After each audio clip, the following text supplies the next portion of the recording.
சட்டப்பேரவை தேர்தலில் வெற்றியை ஈட்டியுள்ள அதிமுகவின் அடுத்த கட்ட நகர்வுகள் குறித்த கூடுதல் விவரங்களை தலைமைச் செய்தியாளர் மகாலிங்கம் பொன்னுசாமியிடம் கேட்கலாம்.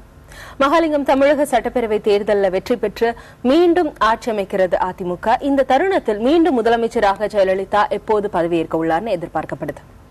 திவ்யா, கடந்த சட்டமன்ற தொடர் முடிந்த பிறகு வரும் 23ஆம் தேதியோடு இந்த சட்டமன்றத்திற்கான காலக்கெடு முடிகிறது.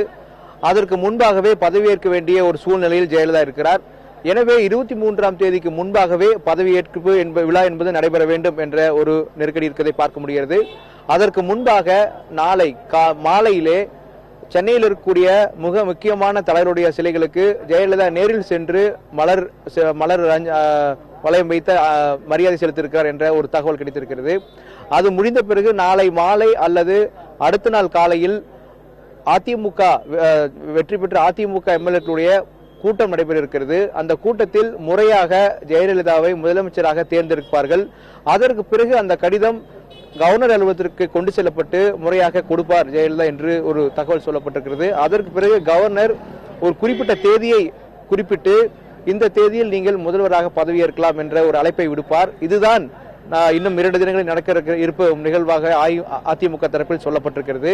இந்த நிகழ்வுக்கு பிறகு குறிப்பாக 23ஆம் தேதி என்று ஜெயலலிதா முதலமைச்சராக பதவியேற்றுக் கொள்வார் என்ற தகவல்கள் தற்பொழுது அஇஅதிமுக வட்டாரத்தில் உலா வருகின்றன.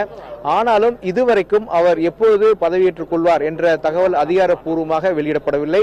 நாளை மாலை இது சம்பந்தமான தகவல்கள் வெளியாகலாம், அல்லது அஇஅதிமுக எம்எல்ஏக்கள் கூட்டத்திற்கு பிறகு இது குறித்த அதிகாரப்பூர்வமான அறிவிப்பு வெளியாகலாம் என எதிர்பார்க்கப்படுகிறது. திவ்யா, மகாலிங்கம், இன்றைய தேர்தலில் அதிமுக தனிப்பெரும்பான்மை பெற்று ஆட்சி அமைக்கும் நிலையில் இருந்தாலும் கூட அந்த கட்சியின் மிக மூத்த அமைச்சர்களாக 5 ஆண்டுகளாக தொடர்ந்து அமைச்சர்களாக இருந்த நத்தம் விஸ்வநாதன், வைத்தியலிங்கம் போன்றவரெல்லாம் தோல்வியை தழுவி இருக்கிறார்கள்.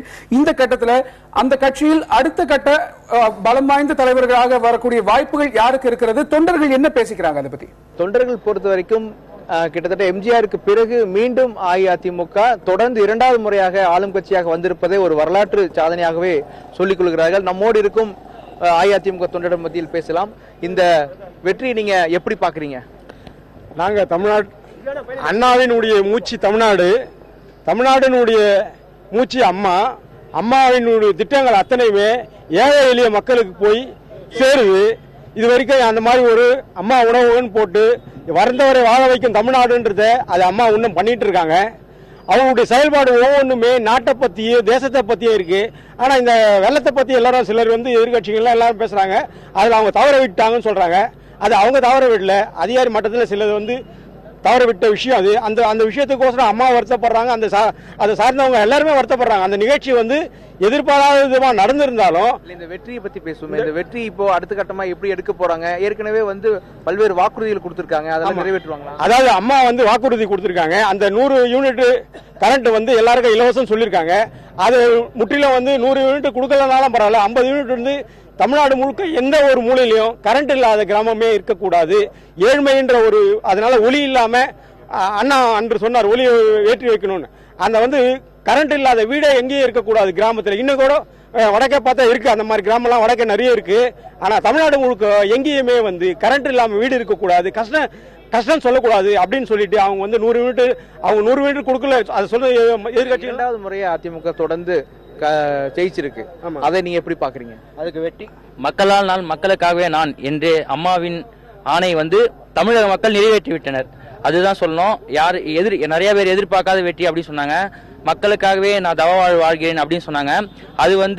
அது அம்மாவுடைய சொன்னது அச்சரம் பேசாமல் தமிழ்நாடு மக்கள் இன்றைக்கு நிறைவேற்றி காட்டுறாங்க. 32 வருஷத்துக்கு அப்புறம் எம்ஜிஆர் பண்ண சாதனையை எம்ஜிஆர் நாமம் வாழ்க அப்படின்னு சொல்ற மாதிரி அடுத்தது ஜெயலலிதா அவர்கள் தமிழகத்தின் முதல்வராக பண்ணியிருக்கிறது. இது மகத்தான வெற்றி. 32 வருஷத்துக்கு அப்புறம் தமிழ்நாடு தொடர்ந்து ஆட்சியை 2வது முறையா பிடிச்சிருக்காங்க. இது ரொம்ப பெரிய சாதனையா இருக்கு.